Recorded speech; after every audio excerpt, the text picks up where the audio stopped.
and I stand here today in strong opposition of the motion that this House would institute a robot tax.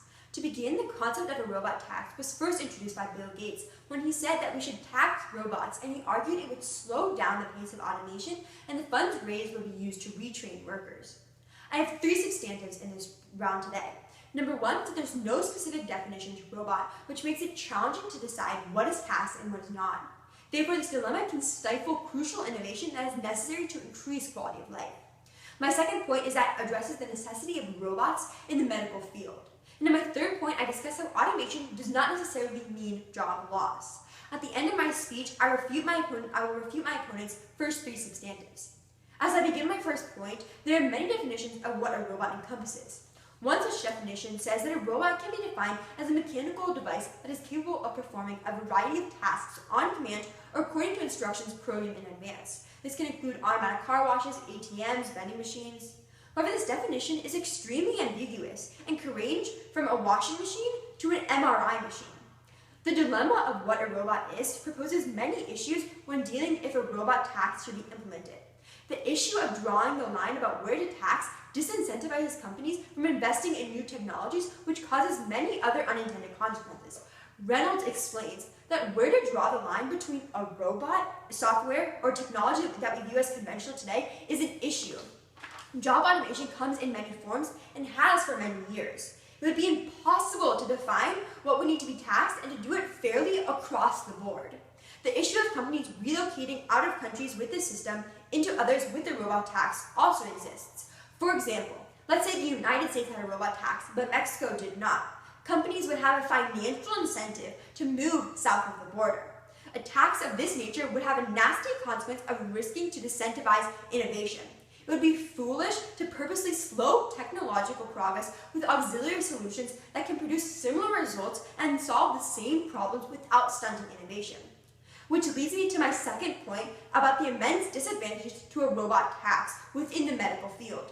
Some of the most common medical instruments today are robots and are a necessity to save lives and to make sure that healthcare costs are kept inexpensive. Dias writes that a report by the Institute for Health Technology Transformation says that automation makes population health management feasible, scalable, and sustainable. Automation can be blended to doctors' workflows to make care delivery processes more efficient and to improve productivity.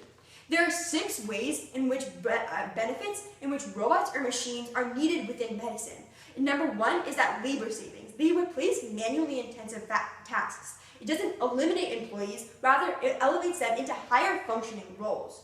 Number 2 is that it improves quality and consistency. A Texas hospital study found that greater automation in areas of medical records, order entry, and decision support appeared to result in reduction in deaths, complications, and costs.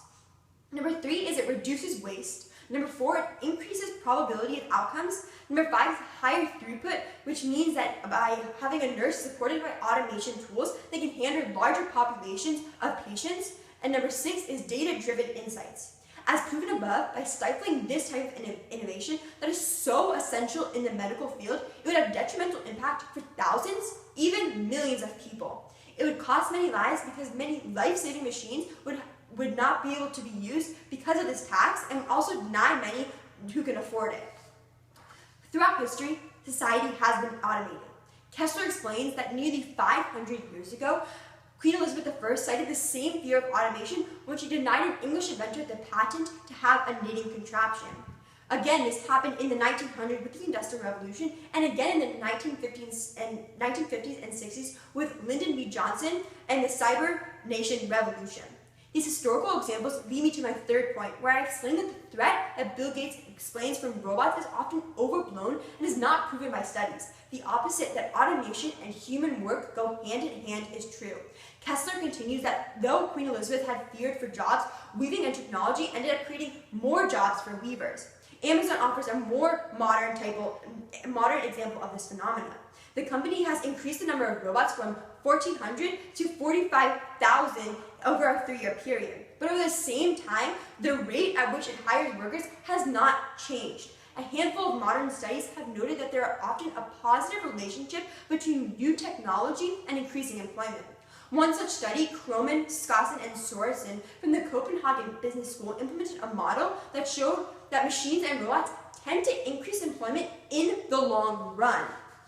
A tax on robots would not solve the problems that Bill Gates proposes, but in fact cause more harm.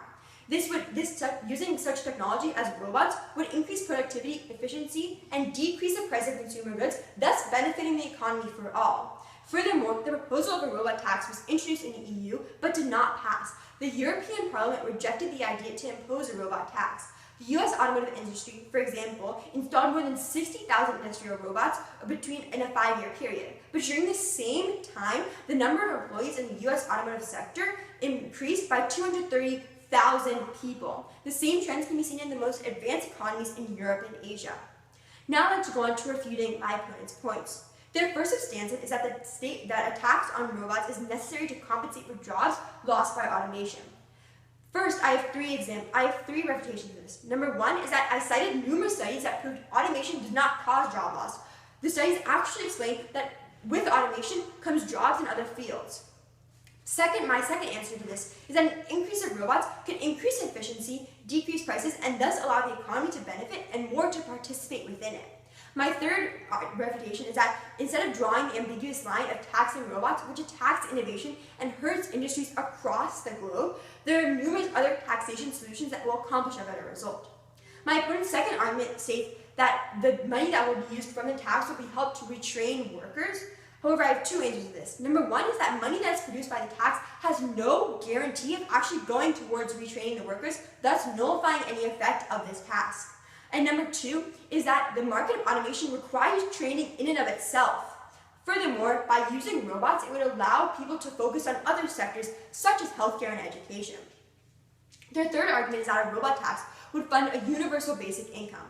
My refutation of this argument is that when you implement a UBI, a universal basic income, you eliminate all other programs such as Social Security, welfare, food stamps, etc. So if the U.S. would decide to implement a program such as this, in other words, deciding to do a universal basic income, it is independent of whether or not there would be a robot tax. As such, it can be used by both sides of the debate and is not very applicable. Thus, for all of these reasons, I negate. Thank you.